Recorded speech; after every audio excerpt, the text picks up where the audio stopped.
Good afternoon. Hi. I am Pig, And I'm Dan. and we are Pig&Dan. exactly.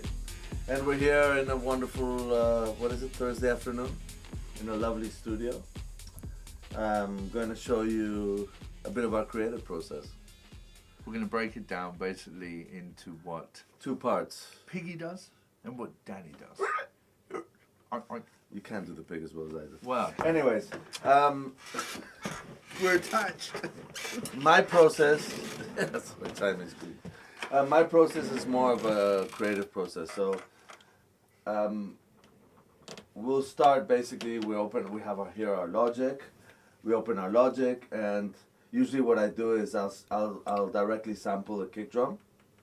Here's my kick from a track. You know, I will have bought, so I'll take a kick drum that's already mastered, that sounds good, so I can get straight into the creative process rather than, filtering and creating that, spending 10 hours making a really good kick drum. I'll take one that's already made, and I can get onto the music writing and the other process. So once I have my kick drum done, which is this kick drum is from another one of our tracks.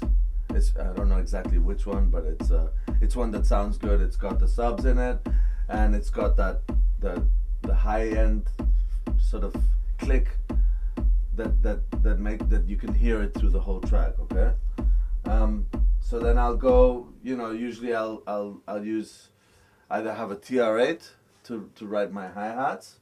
In this track, I've basically used the TR8 to do my percussions, and I've basically done the synths and the bass with the System 1, which we have up here.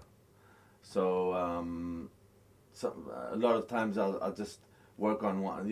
I'll do a track on one synth. It sounds very limited, but I'll find a certain sound, and then I'll take the same riff. For example, here we have a riff.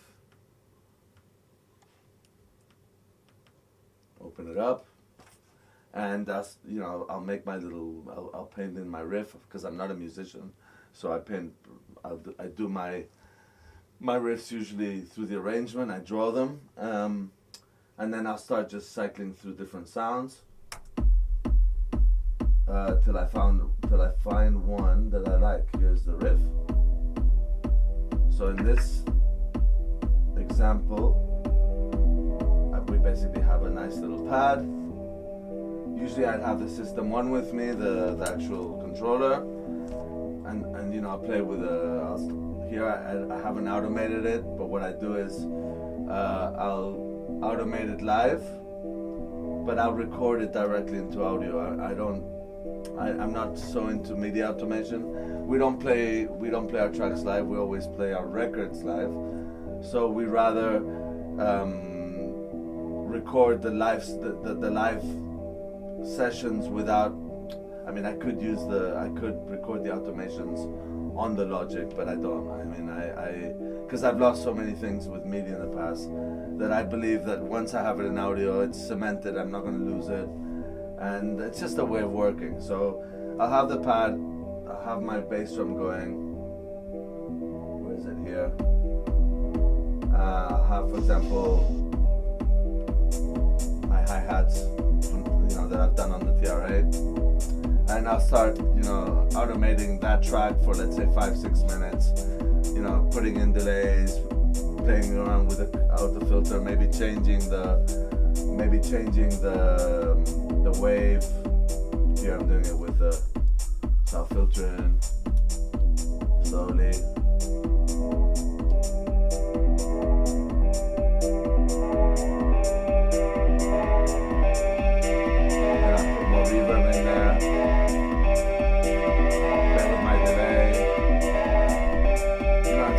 Close the sound, whatever, slowly. Play with the effects, maybe play with the release, the ADSR, the attack, and so on. So once I've recorded that sound, I'll go into my next sound. So I'll write another riff. For example, let's see, we have another riff here.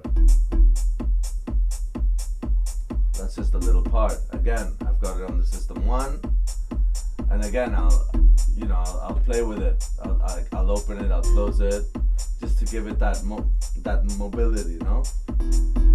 See, now I'm opening a little bit. So we add that to our pad that we had before. It's like a little stabby thing. Then I'll go on to my next element, which is more like a motive. And again, it's I'll record the whole track, 5-6 minutes, automating it, bringing it in, and I'm creating the structure of the track as I'm going on, in a very rough way, because then in the post-production of the track, we'll arrange the track, and there'll be bits that aren't so well automated, or maybe one note's gone out of phase or whatever. I mean, we'll quantize it, of course, after, but sometimes the synths make certain mistakes and stuff, so you'll always take the better pieces, and it doesn't mean you're gonna stick all the elements at the same time on that track. But what we do like to do is to basically do loads of more elements than we're gonna use, and then we start eliminating the elements. So here we have, let's see what we have here. See, we have another synth here. I'm just gonna take the pad out.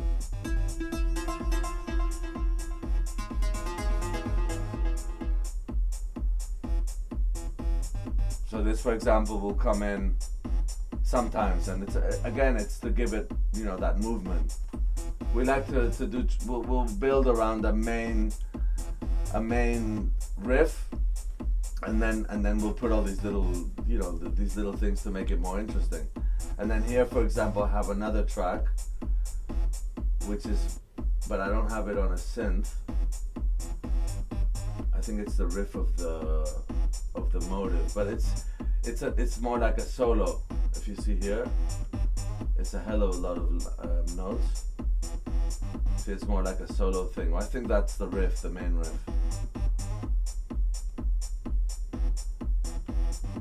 So it's basically, for me, the creative process is about just getting loads of sounds. There we have the bass, which I also made with the System 1. I basically,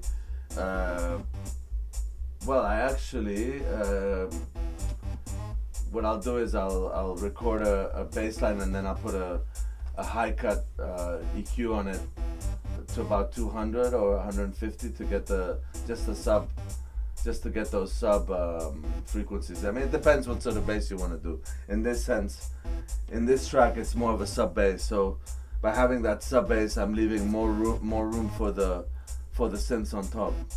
If I'm gonna do a track which has just a main riff, where the bass is gonna follow the riff, I'll probably make a bass that has more mid frequencies, higher bass frequencies, not just the subs.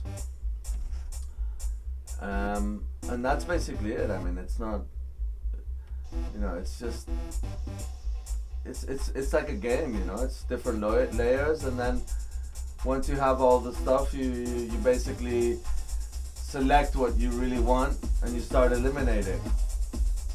Here you have more of the beat. That would be your whole beat with all the hi-hats. Again, the hi-hats, these are all the hi-hats I'm going to use through the whole track, but I'm going to obviously put different hi-hats in different places. But that's more the next stage.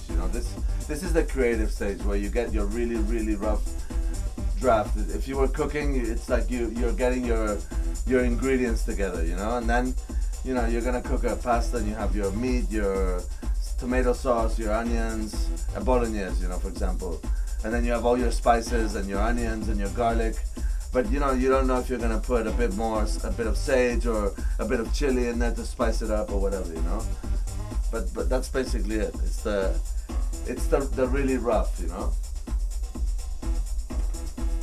that's basically the creative process. Yeah, so basically I often take what Igor's given me, Pig, and I'm the eliminator. I'm the guy that'll get all that sort of mess and try and make it into something which is a bit more of an arrangement. And as he was explaining, you might give to me 20 tracks of hi-hats, which I'll select the points when they come in the arrangement, as well as writing my tracks myself, which I'll send to him, and he'll also add to or do sort of the same kind of thing. We both like to add a bit of Pig&Dan to all the records, obviously. A lot of things I do are more on the production side when it comes to the end result, for instance, on the engineering side. And I want to show you a couple of examples of what we did just with that track. For example, what I've done here is I've taken all those hi-hat tracks, for example, and made them a stem after I have chosen and cut out which pieces I feel should come in at that point in the track. So on this track in particular, where you've got lots of different types of hats,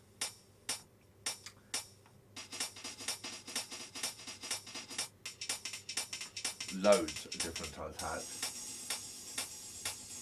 They've all come from the TRA, adding that really nice richness and proper. They're all recorded actually via audio, so you've got a little bit of that old school feel to it, where it's not just sequenced in the box sound. You've actually got raw, proper, analog influence into the sound.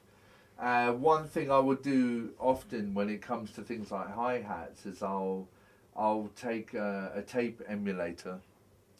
If I feel the highs and the hi-hat are biting a bit too hard, and sort of to gel everything back together, I like going back to the old school way of doing it, which is putting it back on tape. And both Pig and I come from old school studios where we actually both learnt to work using tape. So we're acid. For this example, basically, I've added a bit of drive using a fantastic group of plugins, which I do go to a lot, which are by a company called Tone Boosters. They really compete with super expensive plugins like UAD. Their reverbs compete with Lexicon. They are amazing. They have amazing warmth, and a lot of times when I'm grouping drums or I'm adding subs to a bass, and I want that tape compression sound, I'll definitely go for their plugins. Even though I'll try and A/B it with UADs and other really good plugins like the Slate Digital ones, often I'll end up going with this one. It's got a really good set of presets. I hate to say it. I mean, I'm not one to love presets, but they are amazing. This one is called Smooth Highs, and it does exactly what it says. If you listen to it without it and with it, it's adding quite a bit of low end and warmth to the hi-hat sound, but it's also kind of compressing it and limiting it a little bit. So when you're grouping a load of hi-hats together, like when you pass it through real tape compression, it adds a fantastic analog and warm touch like you would find in something tube like a beautiful Masterclass or any of these goodies around here. This guy does a great job. Sorry guys, that's all we've got time for now, but if you want to see the rest of this, go to Computer Music. Download over 30 exclusive plugins. Get hundreds of pro-quality samples and power up your production skills with in-depth tutorials. We break it down for you step by step, and you'll see exactly how it's done in expert video guides and producer masterclass sessions with pro producers.